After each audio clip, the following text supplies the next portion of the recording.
here. This is going to be awesome.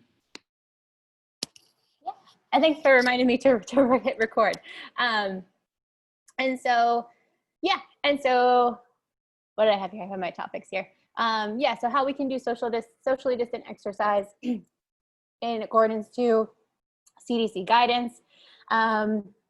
Also an interesting topic that's come up is masks during exercise. I think it's an interesting topic to think about. I know we're, doing classes and training our clients at GW here at home and virtually. So, a lot of people are, you're inside, you're in your own space. So wearing a mask in your house, you don't have to do that. But if you're in a state or location where group fitness classes or even facilities in general have reopened, there's been some interesting research done by the American Council on Exercise and then also guidance from the CDC on the role of masks during exercise.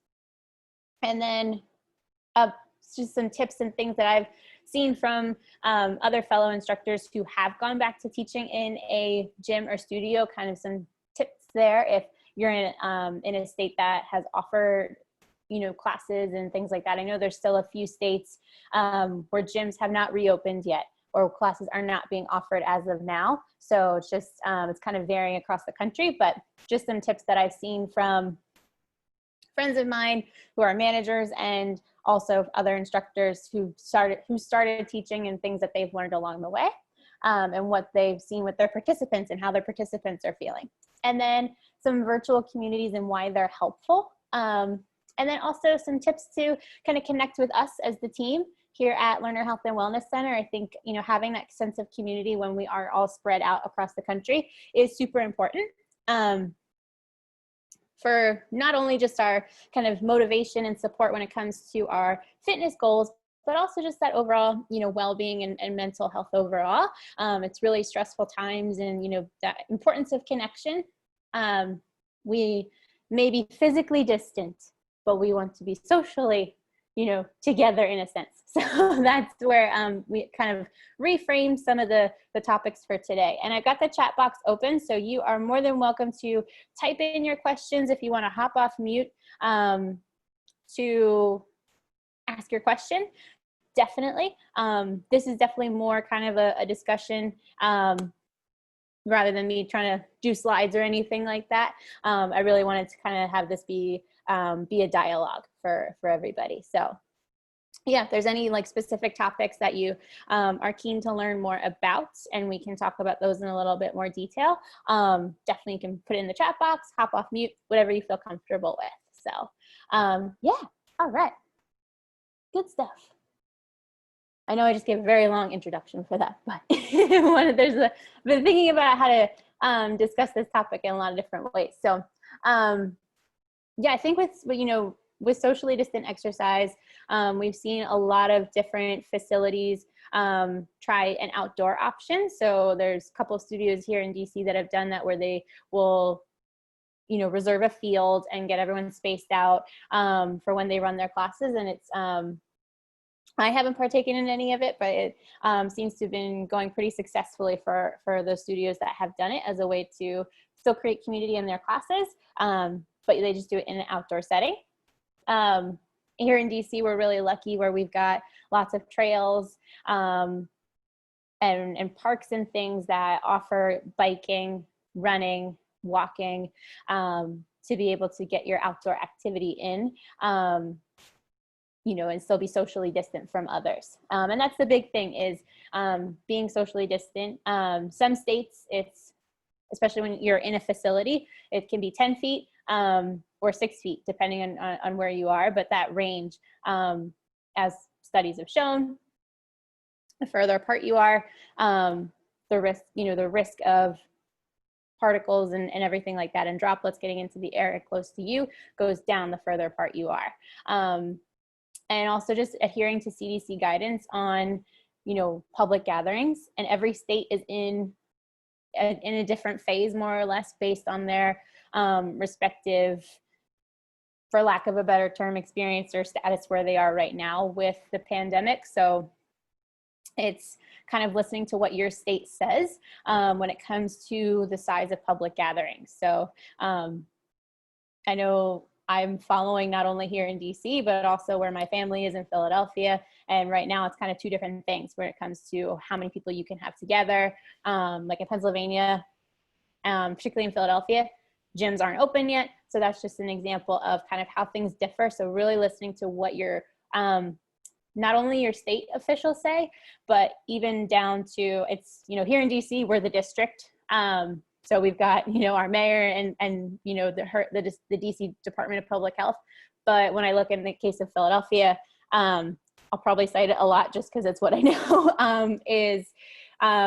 I look at not only the state public health department guidance, but I also look at Philadelphia County as a whole, because even across the state, it differs based on where you are, number of cases, and the data and everything like that. So I was also going to say too that it seems to be a dynamic process, just that it's not always like linear, like we're not always going to upper phases. Like I'm from California and we're already moving back phases because of the numbers going up. So some gyms were opening in California and now they're closing again. So I think it's important to make sure that we don't just assume that it's all going to the positive, for lack of a better term in terms of, but like positive, good things. It's also it's going back in some places too.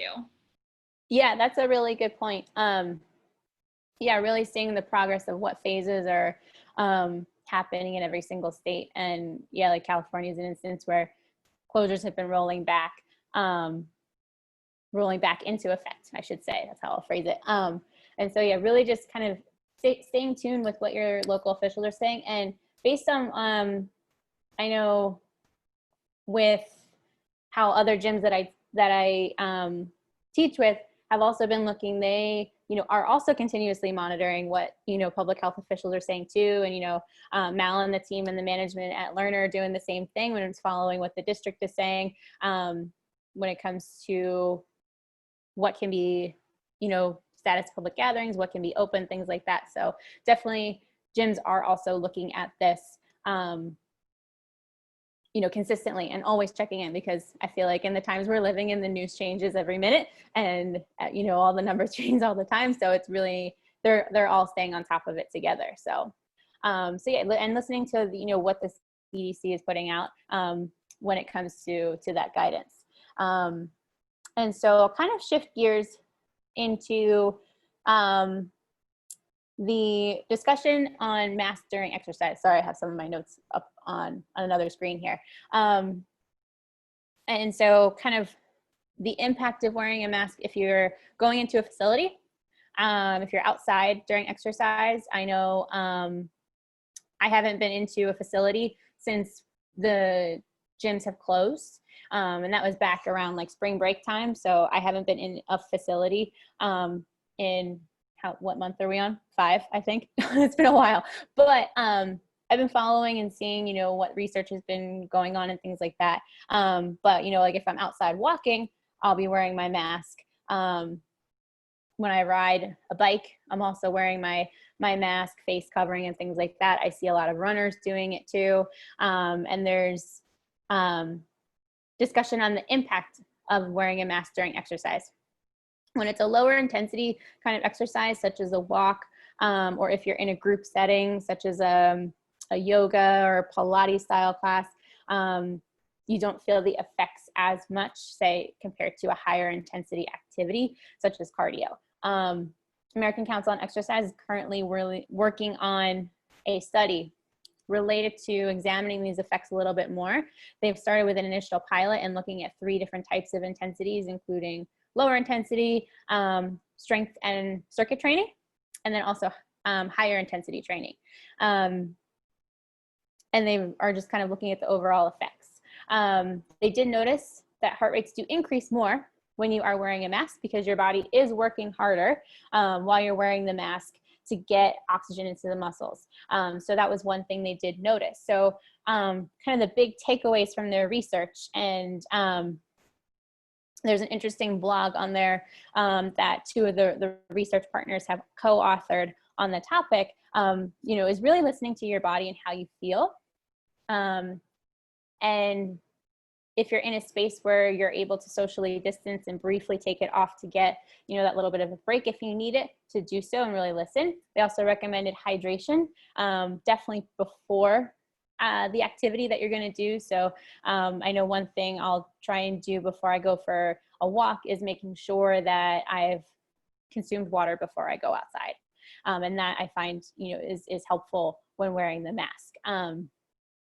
As well. So it's a really interesting research that they're doing just to see the effects. And they're looking to continue this study further once they're able to get people back into a facility to examine it. But wanted to pause here and see if you had any questions or comments. Or Mal, did you want to add anything? This is also a question for you, Caitlin. Yeah. Was there any discussion of different types of masks, like of ones that, because I know Eric and I have had conversations about this, how different more like fitnessy brands are coming out with, like Adidas came out with like a fitness mask. And so I've been curious in the feedback on that. And you might not know the answer, but I was just curious. Yeah, they haven't looked per se at the effects of certain types yet, but I took some notes. That's why I have all these papers with me. Is they recommend, well, if you're looking, as you're looking for a mask, kind of the things you want to look for is something that's multi-layer, at least 3 to 4 layers.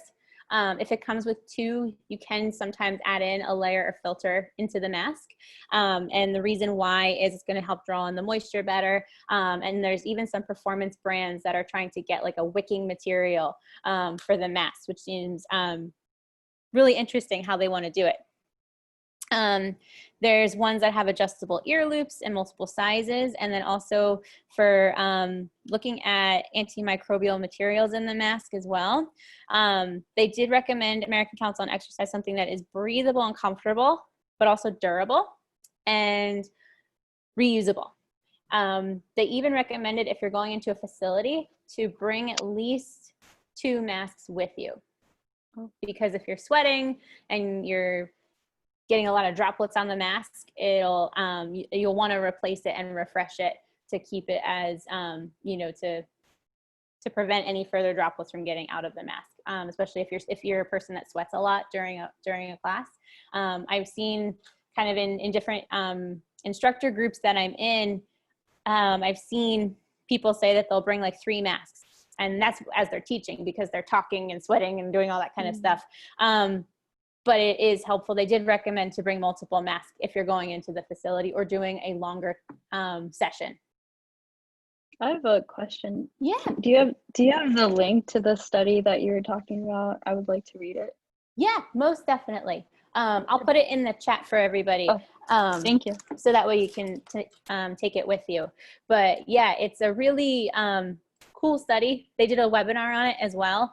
And it's the webinar was kind of catered to like personal trainers and instructors, but I still think the information is super helpful and super valid for anyone. And the blog post also gives you some additional links to CDC sources, as well as there's like a couple other studies that are linked into it. And they also give you some tips to make sure like it covers your nose and it covers your mouth.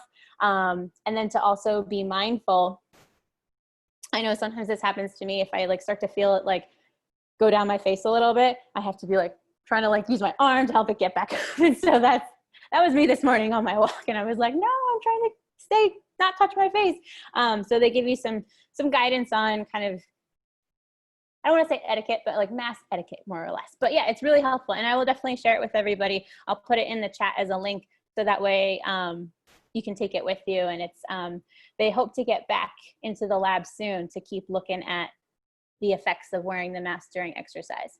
I will say, and kind of speaking with friends of mine who've gone back into the facilities to teach, when it comes to participants wearing masks, they've kind of seen a split down the middle. People wearing some, people not wearing some. I mean, everyone in a studio will get their own kind of box, more or less, and it's socially distanced. There we go, that's the verb. And it's spaced out in the studio. So you'll see a significant reduction in studio capacity right now. You'll see some studios only capping their classes to about 6 people, just depending on the size of the facility and their studio. Sometimes you'll see people wear a face shield. ACE did discuss that in their discussion, and sometimes that can help with protecting the eyes. And sometimes, at least from a teacher perspective, the people that were, thanks Mallory, thanks. The link's in the chat. They said that a face shield sometimes can help keep the eyes covered even more. So that was one thing that they were discussing, was kind of the face shield versus mask. And this was a lot for teachers who are trying to use more verbal cues and things like that while they're leading a class. Yeah. Any other questions or feedback? Okay, so I'll kind of shift gears a little bit into different kind of rules and tips. If you're in a state that is offering classes and you're looking to, you know, branch out, and in addition to our classes, maybe try one in your area. I know that gyms have been implementing temperature checks at the door. They've also been implementing, you know, members signing an agreement saying, you know, that you'll adhere to the social distancing, you'll respect the new rules and all of that. So that kind of happens upon your first visit, but a temperature check will happen every time you go into the facility. Capacities are limited right now in terms of how many people can be in the gym at one time. They can also, like I said, they're capping class sizes. Pre-registration is happening as well in all of the classes. So you'll register on an app. That's kind of what I've been seeing a lot lately too, is you'll register on an app in advance. And again, it's capped to probably, like I've seen most studios capping it to about 6 to 8 people per class. And then also you'll see a reduced timetable, so a reduced schedule. And there's longer breaks in between classes because the cleaning crew will come in, sanitize the space, and then they'll exit. And then the next instructor can set up their class. So that's kind of how I've seen things being run. Some gyms have set up in their stations for different formats. So actually I've seen this at Gold's Gym in particular. They will put a bike, they'll put a bench and weights all in one square for a participant. And that's kind of their square, because they're the way certain gyms are spaced out, they are really, you know, concentrating, kind of, or limiting, I should say, the number of studios that are open at the time. So that's why you see kind of in one box all of the equipment. And then again, it's longer break in between the classes, full sanitation that goes in to get it cleaned, and then ready for the next group. So that's kind of what some of the big changes. There's also been a kind of demarcated traffic flow. So when you go into a facility, kind of like what they did at the supermarkets, you know, where you had one way you could go down one aisle, and then it was different on the next aisle over. So that's another thing that you'll see at gyms too. You can enter the studio through one door and then exit through another. So that's just a way to kind of control the path that people take. Same thing when it goes to, if it's at a gym where you get your equipment, same idea. You have one path to get your equipment and then to get back to your station in the room. So those are just some of the things that I've been seeing, and new procedures that are being implemented in different studios. And then also, they encourage people to wear their masks up until the point they take class. So then it's their decision while they're exercising if they want to wear it or not. But whilst they're getting set up and entering the facility, a mask is required. And same goes for the instructor in the room too. It's like right up until we hit play for the music, more or less, we would have to wear our mask up until then. And then we have the option to take it off if we wanted to. And then we'd have to put it back on at the end of class. So any questions or anything you wanted to add, Mal? Nothing sticks out to me. That was all really good. Cool. Awesome. Yeah, and I've seen that kind of pretty consistently across all of the gyms. Another thing that I've seen is also just kind of that supplemental virtual option too for people who aren't quite ready to come back in, but still want to be part of their gym and the community, is taking a class, be it virtual. So whether it's Instagram Live or it's like ours where we're doing it on Zoom, things like that. That's still a supplemental option for people. And I think that's something that will likely stay for a while, just so that people can essentially take class wherever and when they feel comfortable too. So yeah, kind of takes me to my segue, a virtual community. So one thing that I think is really helpful during this time is virtual communities. And you know, we've got one for the Run Walk Challenge. So I'll kind of let Mal speak to that because I know she's been doing a lot with the content on there. Yeah, I think for me as the administrator of these programs, I think at first my biggest red flag was that you're getting the physical activity, but you're not getting the community. And oftentimes, like, the social component of fitness is what brings people back and kind of sometimes can bring the enjoyment factor of it. And so I really had to rack my brain to figure out how to get the community part. And I don't think I've really solved that problem yet for the group fitness program. That's something I would love feedback on.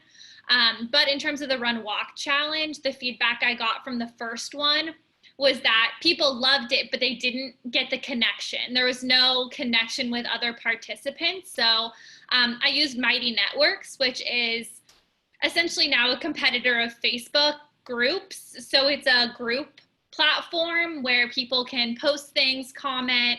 You can make subgroups on it. And I think it's much more aesthetically pleasing in some ways than Facebook. And it looks more professional. And so that has worked really well in kind of bringing people together. And I hope that I can continue to do that for maybe the group fitness program as well as some other fitness related people at GW. So I think that that is going to be the biggest barrier to fitness being permanently online in some ways, because you're missing that connection piece. And I'm hoping that these virtual communities can kind of plug that hole for a bit, but I think that they'll probably have to be a longer term solution. Yeah. Other Yeah, thoughts? I think it's really good that we've got it in this round of the challenge. I check out the page as well, and there's lots of things that trainers are sharing and people are talking about, and you know, when it comes to their run walk experience. Yeah, and I think it could be really powerful for the group fitness programs as well. I think just, you know, it gives you motivation. You can, you know, one of the interesting things from Les Mills, when they've done their research about the impact of the pandemic on exercise, is people really missed the connection. They missed being around their workout buddies and to have that support system. And they noticed that that effect pretty significantly when it came to the level of intensity in terms of the workout. So what Les Mills did was really fascinating. I like research studies. I think they're really cool. They did like a 8 to 10 week study, and they got the same group of participants.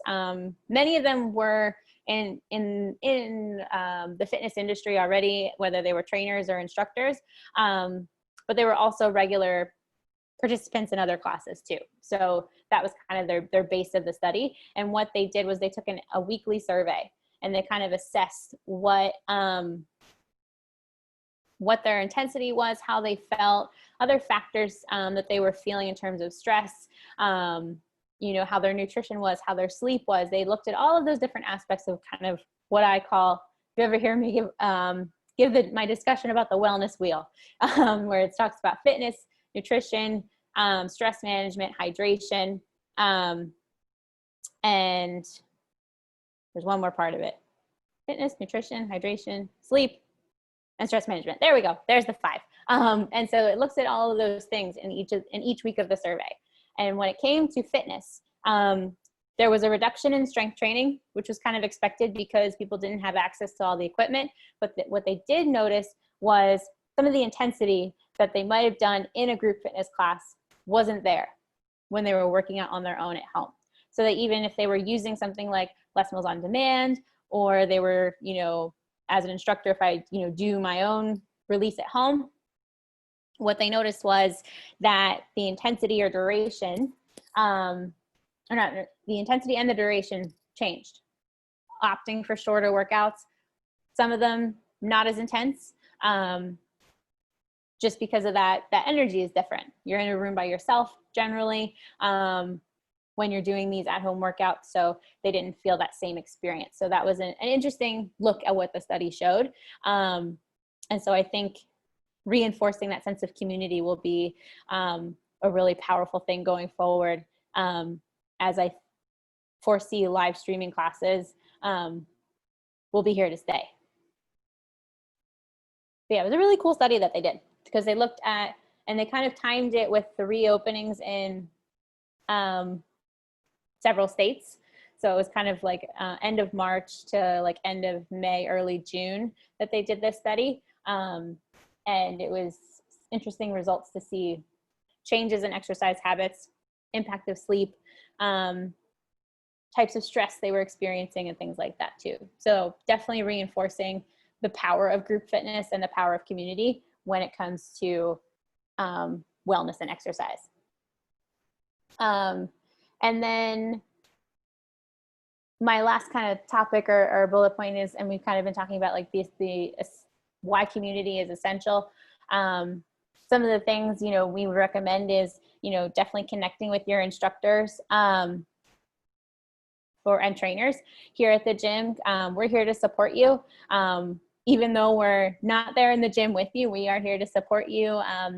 And, we're here to answer your questions. We're here to give you some tips and tricks for your regimen, for your routine, and to, keep you motivated along the way and to support you, because that's what we're all here for.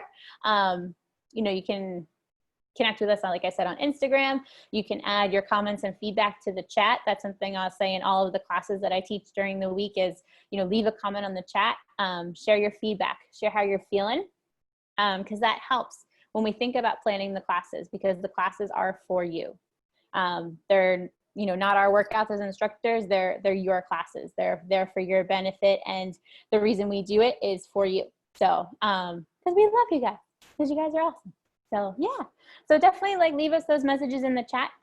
We'll respond, and whether it's in the chat itself on Zoom, and even if you're comfortable turning on your video during a class. I know that's something I encourage a lot with the students who come to my grit class, especially because then I can kind of help see technique. I can give you some tips, and it's also great to see each other too. So and especially when we're teaching, it's, my video will be up because that's what I can show you moves and things like that, and give you the coaching. So it's kind of more for the instructors and trainers, to help see you guys when we're helping lead a workout. So that way we can give you the best experience possible. And yeah, that's kind of my connection piece there. And yeah, Mal, did you want to add anything about it? No, I think that's good. I would love if either of you have any feedback on ways that you think that we could do better with connecting with participants, or if there is a way like similar to a Mighty Networks where we could connect. I would love your thoughts on that. You could put it in the chat, you can comment, but presumably classes will be online, for fitness classes will be online in the fall as well. So I'm looking for a longer term solution to the community piece too. So definitely something I'm always looking for. Yeah. Any questions? No, I think you guys did great. Just going over what other fitnesses are doing, and I don't know anything about the Mighty Networks, And I haven't seen you guys on Instagram, if you guys can share that link too. But thank you for I this just put our information. Instagram handle in the chat. So yeah, that's Thank where you. a place where there's some good interaction there. Oh, okay, Yeah. good. And I'll Yeah. leave mine as well. Sorry, my mouse on my computer is acting up. But yeah, that way if you have any questions about, sometimes I'll like to post little videos about kind of tips and tricks for how to, do a move, or how to, just kind of recommendations and stuff. Or I'll also use it for kind of how to kind of tee up a class. So like, especially with like core, I'll say, hey guys, have kind of either 2 weights or a band ready, and this is what we'll do. Or kind of do little questions and polls and stuff, and see how everybody's doing. So I will put that in the chat for you if my mouse wants to work. The technical challenges I'm experiencing today. There we go. And yeah, so that's kind of how I like to use my Instagram and things like that too, and just kind of share those updates and things, and see how everybody's doing. So yeah. Thank you for coming. Unless I don't know if you have any more questions, but I appreciate it. Oh, thank you. Yeah, thank you for coming. Let us know if you've got any questions. Tomorrow's webinar is about self-care. So it's always an important topic, but I think during this time when we're trying to manage a lot of things in the world and at home and things, so a very important topic that we'll discuss, and then we'll kind of give you some insight into ways you can practice self-care, and I'll continue my discussion of the wellness wheel. This is where I do my wellness wheel discussion is in self-care, because kind of keeping everything balanced is kind of that key part of the self-care process. So we'll talk about that. And tomorrow's webinar, that is at 5:30 tomorrow, same Zoom room. And then just the classes that I teach during the week, I teach body combat at 6:30, so in about 40 minutes-ish. And then so I'll teach, see you there. Yay! And then I teach grit at 7 tomorrow, and then core. And then on Saturdays, I teach a format called Body Flow, which is a fusion of yoga, Tai Chi, and Pilates from the same people who make Body Combat. And it's a nice way to start the day. Saturday at 9, it's kind of relaxing and all of that too. So yeah. And then Mal teaches Thursdays. I teach core and glutes at 2:30 on Thursdays. Okay. Yeah. Awesome. Yeah, thanks. Yeah, that's everything that I had. But if you have any other questions, comments, feedback, or if something comes to us later, comes to mind, talking is hard, comes to mind later, definitely send us a message. We're always looking for that feedback to on the programming and giving you guys the best experience possible. Awesome. Thank you. You're welcome. Thanks for coming. See you later. See ya. All right. Bye. Bye.